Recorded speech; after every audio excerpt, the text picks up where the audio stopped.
नमस्कार दोस्तों, target with PS Parihar channel में आपका स्वागत है। अगर आप लोग सरकारी भर्तियों की तैयारी कर रहे हैं तो ये वीडियो आपके लिए ही है। ये वीडियो खास तौर से उन लोगों के लिए है जो ये सोचते हैं कि हमारे पास रुपए नहीं है, पैसे नहीं है, हम बड़े बड़े शहर में तैयारी नहीं कर सकते हैं, ये गवर्नमेंट जो नौकरी है वो हमारे लिए नहीं है, हमारी मैथ अच्छी नहीं है, हमारी इंग्लिश अच्छी नहीं है, हम ये नहीं कर सकते, हम वो नहीं कर सकते हैं। मेरे साथ में है हरिराम कुशवाहा। ये आपको बताएंगे इनका जो संघर्ष है, इनका जो जीवन की कहानी है, वो सबसे बड़ा उदाहरण है ऐसे छात्रों के लिए। हरिराम कुशवाहा जिन्होंने पेट 2025 में फिर से एक बार टॉप किया। ये हरिराम कुशवाहा जी की का रिजल्ट है, इस बार का जो रिजल्ट है 25 का। इसके पहले भी 21, 22, 23 हर बार इन्होंने टॉप किया है। और यहाँ पर देख सकते हैं आप लोग 91.25 इनके नंबर लाए हैं 100 में, और इनका परसेंटाइल आया है 99.9913793, यानी कि इनका लगभग 150 के अंदर ही इनकी रैंक है टोटल। हरिराम कुशवाहा जी का ये इस समय लेखपाल पर चयनित है। लेखपाल में भी देख सकते हैं इन्होंने टॉप ही किया था। इनके 92.50 लेखपाल में नंबर है। ये देखिए यहाँ पर लिखा हुआ आरटीआई के द्वारा जानकारी मांगी गई। पेट पीईटी 2022 वाला जो एग्जाम हुआ था उसका भी आप देख सकते हैं 99.974 इनका परसेंटाइल था और नंबर था 83। और आज हमारे साथ जो हरिराम आए हुए हैं ये पूरी बात बताएंगे किस तरीके से इन्होंने तैयारी की। चूंकि हरिराम जो है, मैंने बताया भी आप लोगों को, ये गांव में रह करके इन्होंने पूरी कंप्लीट तैयारी की है। कई बार अभी इस बार का जो आरओ का मेंस भी दे रहे हैं हरिराम, और पीसीएस का भी मेंस लिख चुके हैं, और निश्चित तौर पर इनका पीसीएस में भी चयन होगा और आरओ में भी चयन होगा। और जब एक बार तैयारी आदमी की हो जाती है, किसी भी विद्यार्थी की, तो हर जगह चयन होता है। लेकिन सबसे बड़ी बात यह कि गांव में रह करके तैयारी किस तरीके से की है हरिराम जी आपको बताएंगे। और ये मैं आपकी मार्कशीट सभी इनकी आपको दिखाई चुका हूँ। कुछ व्यक्तिगत बातें भी हैं हरिराम जी की, वो मैं बाद में बताऊंगा। जब ये बहुत छोटे थे तब इनकी माँ का स्वर्गवास हो गया था। तब इनकी उम्र हरिराम जी की 9 महीने की ही थी, और इन्होंने अपनी होशावास में अपनी माँ को भी नहीं देखा। पालन पोषण हरिराम जी के जो दादा दादी हैं उन लोगों ने, कुछ घर की ऐसी परिस्थिति थी कि पिताजी का भी कोई इनको सहयोग नहीं मिला। ये सब बातें मैं क्यों बता रहा हूँ? इसलिए बता रहा हूँ कि बहुत सारे लोग ऐसे सोचते हैं कि हमारे पास ये नहीं है, हमारे पास वो नहीं है, हम कैसे तैयारी करें। तो यहाँ पर ये देख सकते हैं आप लोग। और अब आपके सामने आपको बताएंगे हरिराम जी की किस तरीके से इन्होंने अपना जो है ये मैथ कंप्लीट किया, किस तरीके से जीएस कंप्लीट किया, किस तरीके से ये लगातार मेंस लिख रहे हैं, किस तरीके से इनका लगातार चयन हो रहा है, और आप लोग भी किस तरीके से जो अपनी प्रिपरेशन है वो कर सकते हैं। जी बताइए हरिराम जी। सबसे पहले target with PS Parihar channel के माध्यम से पीएस परिहार सर जी का बहुत बहुत धन्यवाद, जिन्होंने मुझे अपनी बात रखने का मौका दिया, अपनी रणनीति आपके साथ साझी करने का मौका दिया। तो सबसे पहले पीएस परिहार सर का बहुत बहुत धन्यवाद। तो अब मैं अपने परिचय बताता हूँ अपने बारे में। तो देखिए, मेरा नाम हरिराम कुशवाहा है। मैं झांसी ज़िले के एक छोटे से गांव तेंदौल का निवासी हूँ। मेरी प्रारंभिक शिक्षा जो हुई है वो झांसी ज़िले के छोटे ही गांव तेंदौल से हुई है। सरकारी स्कूल में, प्राइमरी स्कूल में 1 से 5, वहीं पर जूनियर हाई स्कूल है 6 से 8 तक। कक्षा 5 के दौरान मैंने नवोदय प्रवेश परीक्षा का एग्ज़ाम दिया, लेकिन उसमें नहीं हो पाए सेलेक्ट। उसके बाद मैंने कक्षा 8 में NTSE national talent search exam, राष्ट्रीय प्रतिभा खोज परीक्षा का एग्ज़ाम दिया, उसमें मेरा सिलेक्शन हो गया। तो वहाँ से मुझे कुछ लगन सी जगी कि मेरे माता पिता किसान हैं, वो गरीब लोग हैं, तो मुझे एक लगन लगी कि हाँ मैं भी कुछ पढ़ाई में कर सकता हूँ। तब से मैं फिर पढ़ने लगा। राष्ट्रीय प्रतिभा खोज के जरिए मुझे 9th, 10th, 11th, 12th में सरकार के द्वारा जो सहायता राशि है, हर महीने कुछ सहायता राशि दी जाती थी पढ़ने के लिए। उसके बाद मैंने 9th, 10th, 11th, 12th वो भी सरकारी स्कूल से ही किया है, पंडित रामसाय शर्मा इंटर कॉलेज बरुआ सागर से।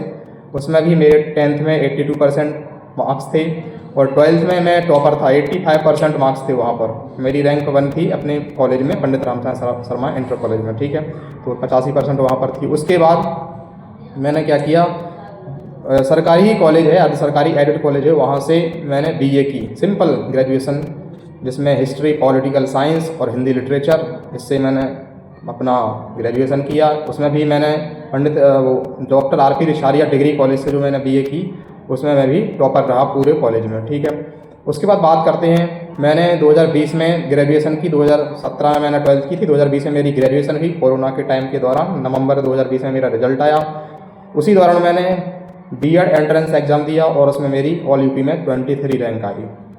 तो उसके बाद मैंने फिर सरकारी ही कॉलेज मिला मुझे, है ना PKD बुंदेलखंड महाविद्यालय झांसी, उससे मैंने B.Ed की है, तो B.Ed भी हुई है मेरी।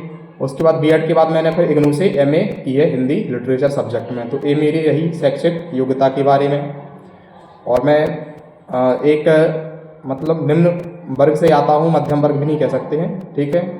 तो काफ़ी गरीबी देखी है। उसके बाद मैं अपने बारे में और भी बताना चाहता हूँ चीज़ें। मेरा जो रिज़ल्ट रहा है, देखिए UPSSC PET 2025 जो इस रिज़ल्ट आया है कल, उसमें मेरी जो रैंक है वो ऑल यूपी में 167 है। यानी आप सोचिए 20 लाख बच्चे जिसमें बैठे थे जिस परीक्षा में, उसमें मेरी रैंक 167 है।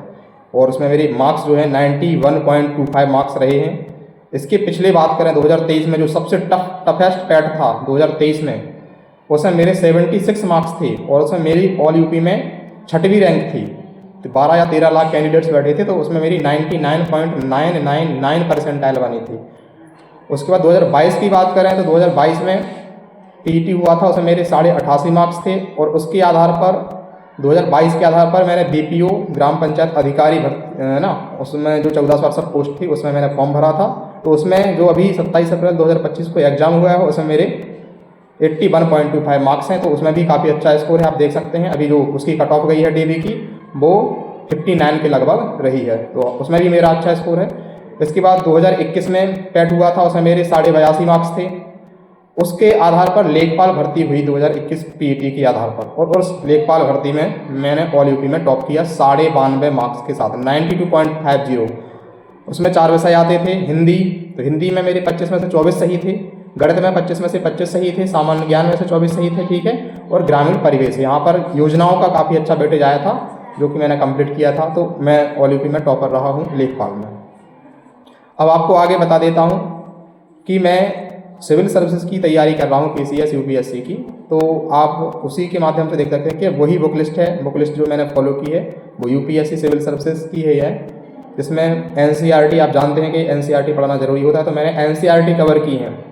आप भी अगर आप बेस बनाना चाहते हैं तो NCERT 6 to 8 तो कम से कम कर ही लीजिए। 12th तक नहीं कर पा रहे हैं तो आप 6 to 8 NCERT कर लीजिए, आपको बेसिक्स चीज़ें कवर हो जाएंगी, जिसमें हिस्ट्री है, पॉलिटी है, ज्योग्राफी और साइंस है। आप 4 सब्जेक्ट्स की NCERT को कर लीजिए 6 to 8।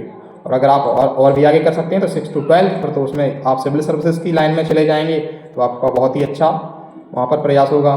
तो मैंने NCERT जो बुक लिस्ट है मेरी, उसमें सबसे प्रायोरिटी पर है NCERT। उसके बाद जो एडिशनल संदर्भ जो रेफरेंस बुक्स होती हैं उनमें आप सब जानते हैं, पॉलिटी के लिए लक्ष्मीकांत, हिस्ट्री के लिए स्पेक्ट्रम है ना, मॉडर्न हिस्ट्री के लिए प्राचीन भारत के लिए RS शर्मा है ना, मध्यकालीन भारत के लिए जो है मध्यकालीन भारत की सतीश चंद्र है ना, सतीश चंद्र, और आधुनिक भारत के विपिन चंद्र है ना, तो इनकी बुक्स भी हैं। इसके अलावा जो पर्यावरण है उसके लिए दृष्टि की बुक्स आती है, तो वो भी मैंने फॉलो की है पर्यावरण के लिए। इकोनॉमी के लिए तो मृणाल सर के लेक्चर्स हैं जो मतलब जो डले हैं यूट्यूब पर, तो उनको मैंने देखा है ना। ज्योग्राफी के लिए आप देख सकते हैं। देखिए आप इस ज़माने में मतलब इस टाइम पर क्या है कि आपके पास हर संसाधन है, आप उसको यूटिलाइज करिए, है ना। आपके पास मोबाइल फ़ोन है तो आप उसमें क्या कर सकते हैं, चीज़ों को देख सकते हैं। आजकल ऑनलाइन जो चीज़ें हो चुकी हैं तो उससे बहुत सुविधा हो चुकी है बच्चों को, है ना। तो मैंने जैसे ज्योग्राफी है तो वो अनअकैडमी पर एक सर हैं, है ना, उनका नाम मुझे याद नहीं रहा, तो वो उनकी मैंने कुछ वीडियो उसमें से देखे। मतलब मैं बुक देखता हूँ जो मुझे समझ में नहीं आता है, तो मैं क्या करता हूँ, जो चीज़ मैं बुक से पढ़ता हूँ, जो चीज़ समझ में नहीं आती उसको मैं यूट्यूब या गूगल पर सर्च कर लेता हूँ, ठीक है। तो ये मेरी बुक लिस्ट है। इसके बाद क्या है, घटना चक्र जो सॉल्विंग होती है, PYQ मतलब जो MCQ बेस्ड होती है, तो मैंने घटना चक्र PYQ सभी है मेरे पास। पूर्वावलोकन आप जानते हैं, पूर्वावलोकन सीरीज के नाम से। तो आपको कोई भी परीक्षा अगर पास करनी है तो आपको PYQ लगाने ही चाहिए उस परीक्षा की। जैसे UPPCS हो गया, उसमें बार बार रिपीट होते हैं क्वेश्चंस, PCS हो गया, RO हो गया, है ना, UPSC में भी बार बार क्वेश्चंस मतलब रिपीट हो जाते हैं। तो आपको क्या करना है, PYQ देखना है, कोई भी परीक्षा हो, PYQ और उसका सिलेबस, ये 2 बहुत महत्वपूर्ण चीज़ें होती है। और आपको गाइडेंस अगर आपको अच्छा है तो आप आराम से सिलेक्शन ले जाएंगे। तो मेरा सिलेबस मतलब ये मेरी बुक लिस्ट रही है कि मैंने NCERT घटना चक्र PYQ को कंप्लीट किया। बाकी अगर पैट के लिए बात करें तो हिंदी आदित्य पब्लिकेशन की हिंदी आती है, तो जो भी जूनियर असिस्टेंट या जिस भी यूपी के एग्जाम में हिंदी आती है वो आदित्य पब्लिकेशन की बुक से कंप्लीट कर सकते हैं, उससे बाहर कुछ नहीं जाएगा, बहुत ही अच्छी बुक है। गणित मैंने जो तैयार की है तो मैंने ऑनलाइन ही तैयार की है उसको, है ना। अभिनय मैथ्स चैनल, अभिनय सर जो हैं वो बहुत ही अच्छे मतलब टीचर्स हैं, इंडिया के टॉप टीचर्स हैं, तो उनसे मैंने मैथ्स के चैप्टर्स कुछ देखे हैं। तो अभिनय मैथ्स, है ना, अभिनय सर का बहुत बहुत धन्यवाद। रीजनिंग के लिए अरिहंत की बुक आती है, तो मैंने उस बुक्स के जो कुछ टॉपिक्स होते हैं रीजनिंग के, मैथ्स अगर आपकी अच्छी है तो रीजनिंग में आपको कोई दिक्कत होने वाली नहीं है। जीके के लिए बता दिया है एनसीईआरटी, जो जीके है सामान्य ज्ञान, उसके लिए एनसीईआरटी, और आप लूसेंट भी पढ़ सकते हैं आप, है ना। अगर एनसीईआरटी 6 to 8 तो पढ़ ही लीजिए, अगर नहीं पढ़ पा रहे हैं तो आप फिर क्या करिए, लूसेंट बुक ले लीजिए और उसको कंप्लीट कर लीजिए, ठीक है। अब बात करेंगे हम कि अभी मैं क्या हूँ, तो अभी मैं लेखपाल के पद पर झांसी तहसील में कार्यरत हूँ, ठीक है। मैं लेखपाल के पद पर कार्यरत हूँ। और आप अगर तैयारी करना चाह रहे हैं किसी भी चीज़ की, चाहे वो लेखपाल हो, चाहे वो बीडीओ हो UPSSC के माध्यम से विलेज डेवलपमेंट ऑफिसर, चाहे वो बीपीओ हो विलेज पंचायत ऑफिसर, चाहे वो लोअर पीसीएस की पोस्ट हो जिसमें ईओ अधिशासी अधिकारी, एग्जीक्यूटिव ऑफिसर, है ना, मार्केटिंग इंस्पेक्टर, विपणन निरीक्षक, सप्लाई इंस्पेक्टर, पूर्ति निरीक्षक, है ना, और भी पोस्टें होती हैं, है ना, अपर जिला सूचना अधिकारी, है ना, राजस्व निरीक्षक RI ग्राम, है ना, नगर पंचायत में। इसके बाद जूनियर असिस्टेंट ANM स्वास्थ्य विभाग में, और भी जो स्पेशल वैकेंसीज आती हैं उनमें क्या है, कंप्यूटर जोड़ दिया गया है, तो आप कंप्यूटर को वहाँ पर घटना चक्र से कर सकते हैं, और आप गूगल से, ChatGPT से या यूट्यूब से जो टॉपिक आपको समझ में नहीं आ रहे हैं उसको आप देख सकते हैं। जैसे कि कंप्यूटर में दिया गया है IoT, इंटरनेट ऑफ थिंग्स, अब वो बीटेक लेवल की चीज़ है, बीटेक लेवल पे पढ़ाया जाता है इंटरनेट ऑफ थिंग्स, है ना, deep learning, machine learning, artificial intelligence, तो ये क्या है, ये सब बीटेक लेवल पे चीज़ें हैं, लेकिन आप सभी को पढ़नी पड़ती हैं, तो आप इनको सर्च करके पढ़ सकते हैं। बाकी कंप्यूटर के लिए आप घटना चक्र की PYQ भी ले सकते हैं, जो कन्वेंशनल चीज़ें होती हैं उसके लिए। इसके अलावा आप यूपी स्पेशल के लिए क्या कर सकते हैं, यूपी स्पेशल के लिए आप यूथ की PYQ की बुक ले लीजिए, उसको तैयार करिए। जब वो तैयार हो जाए तो आप क्या करिए, उत्तर प्रदेश की बहुत सारी वेबसाइट्स हैं गवर्नमेंट की, आप उन पर जाइए, उत्तर प्रदेश की जो गवर्नमेंट की वेबसाइट्स हैं। जैसे मान लीजिए आप कल्चर के बारे में जानना चाहते हैं तो उत्तर प्रदेश कल्चरल डिपार्टमेंट डाल दीजिए, उससे आ जाएगा। यूपी फॉरेस्ट, उससे आपको है ना उसके बारे में, वाइल्ड लाइफ के बारे में पता चल जाएगा, ठीक है, रामसर साइट्स के बारे में पता चल जाएगा। तो ऐसी चीज़ें हैं, आप यूटिलाइज करिए अपने संसाधनों को, और आप इन सब चीज़ों के लिए हमारे चैनल से भी जुड़ सकते हैं। आपको कोई भी यूपी से संबंधित तैयारी, यूपी के एग्जाम की कोई भी आपको तैयारी करनी है तो आप हमारे चैनल से जरूर जुड़ें। हमारा चैनल है लक्ष्य लोक सेवा आयोग, तो हमारे यूट्यूब चैनल से आप जरूर जुड़ जाएं, ताकि आप भी अच्छा स्कोर प्राप्त कर सकें। मेरे जो अनुभव है मेरे गाइडेंस में, तो मेरे जो अनुभव है वो आपको फ़ायदा दे सकें और आपका सिलेक्शन हो सके और आप अपने माता पिता का नाम रोशन कर सकें। तो PS परिहार सर का फिर से बहुत बहुत धन्यवाद, जिन्होंने मौका दिया मुझे अपनी बातों को रखने का। बहुत बहुत धन्यवाद सर। तो ठीक है दोस्तों, हरिराम जी का एक YouTube चैनल भी है, आप लोग जाकर के वहाँ से महत्वपूर्ण सलाह वगैरह ले सकते हैं, देख सकते हैं। वो समय समय पर बहुत सारी वीडियोस बना करके विद्यार्थियों को जानकारी भी देते रहते हैं प्रिपरेशन की। इनके चैनल का नाम है लक्ष्य लोक सेवा। मैं दे दूंगा डिस्क्रिप्शन में, इसके लिंक दे दूंगा, तो आप लोग सीधे जाकर के उसको दे सकते हैं, जुड़ सकते हैं इनसे।